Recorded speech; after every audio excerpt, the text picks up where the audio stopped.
আসসালামু আলাইকুম, welcome to Tanzina's recipe. আশা করি আপনারা সবাই ভালো আছেন। আজ আমি আপনাদেরকে খুবই সহজ পদ্ধতিতে তৈরি করে দেখাবো মিষ্টির দোকানের স্বাদে বালুশাই মিষ্টি। মিষ্টিটার নামটা যতটা সুন্দর, খেতে ভীষণ মজা।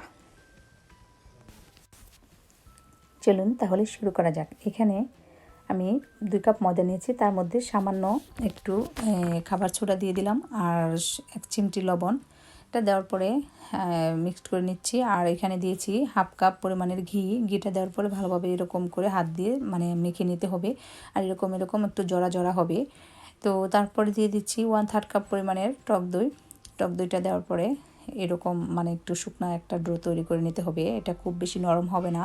তো বারবার করে এইভাবে 5 থেকে 6 বারের মতন হাত দিয়ে এইভাবে চাপ দিয়ে আস্তে করে বারবার বাজ করে নিলে সুন্দর একটা লেয়ার হয়। তো এখন 10 মিনিটের জন্য এটাকে আমি ঢাকনা দিয়ে ঢেকে রেখে দিব।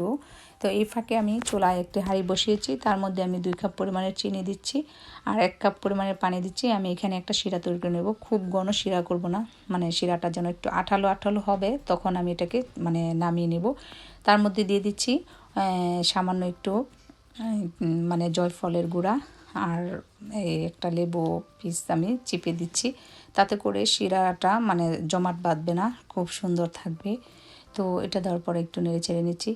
আর এখন সামান্য একটু দিয়ে দিচ্ছি কেওড়া জল, 1 টিস্পুন পরিমাণের। আপনারা যদি কেওড়া জলটা না দিতে চান চাইলে এলাচিও দিতে পারেন, সমস্যা নেই। তো একটু আঠালো আঠালো ভাব হয়েছে, তো আমি এখন চুলা থেকে নামিয়ে নিয়েছি। আর এখন আমি বালুশাই মিষ্টিগুলো বানিয়ে নেব, মিডিয়াম সাইজের করে, যে আপনাদের পছন্দ মতো আপনারা বানাবেন। বড় চাইলে বড়, ছোট চাইলে ছোট। তো আমি মিডিয়াম সাইজের করে বানিয়ে নিচ্ছি।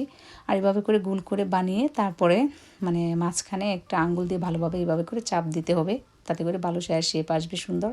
তো আমি সবগুলো বানিয়ে নিয়েছি। এখন চুলার মধ্যে আমি হাঁড়িতে পরিমাণ মতো তেল দিয়েছি আর এগুলো ডুবো তেলে ভাজতে হবে। সবগুলো আমি দিয়ে দিচ্ছি আর চুলার তাপটা মিডিয়াম থেকে লো রেখে ভাজতে হবে। আর খুব বেশি গরম তেলের মধ্যে দিতে যাবেন না, হালকা যখন গরম হবে তখনই দিতে হবে। আর এখন সবগুলো ফুলে উপরে উঠেছে, দেখতেই পাচ্ছেন। তো যখন নিচের দিকটা একটু সোনালি কালার হবে তখন এগুলোকে উল্টে দিতে হবে। তো এখন আমি উল্টিয়ে দিচ্ছি, সবগুলো এভাবে করে উল্টিয়ে দেব। তারপর নিচের সাইডটাও যখন এরকম কালার হবে তখন আমি সবগুলোকে উঠিয়ে নেব। এখন আমি এক এক করে সবগুলো উঠিয়ে নেব। এখন আমি সবগুলো বালুশাই মিষ্টিকে হালকা একটু ঠান্ডা করে তারপরে শিরায় দিয়ে দিচ্ছি। আর শিরাটা কুসুম গরম অবস্থাতে দিতে হবে, খুব বেশি গরম অবস্থাতে দেওয়া যাবে না। তো দেওয়ার পরে 15 মিনিট এভাবে রেখে দিয়েছি। 15 মিনিট পর এগুলোকে আবার উল্টিয়ে দিতে হবে, তাতে করে এই পাশ ওই পাশ দোনো পাশে শিরাটা স্যুপ করে। তো এখন আমি এগুলোকে উল্টিয়ে দিচ্ছি। টোটাল এখানে আধা ঘন্টা লাগবে। তো আধা ঘন্টা পর আমি সবগুলো বালুশাই মিষ্টিকে উঠিয়ে নিব। সবগুলো বালুশাই মিষ্টি আমি উঠিয়ে নিয়েছি শিরা থেকে। এখন এক এক করে মাওয়া গড়িয়ে নিচ্ছি। তো সবগুলোকে এইভাবে মাওয়া গড়িয়ে তারপর আমি সার্ভ করে আপনাদেরকে দেখাবো।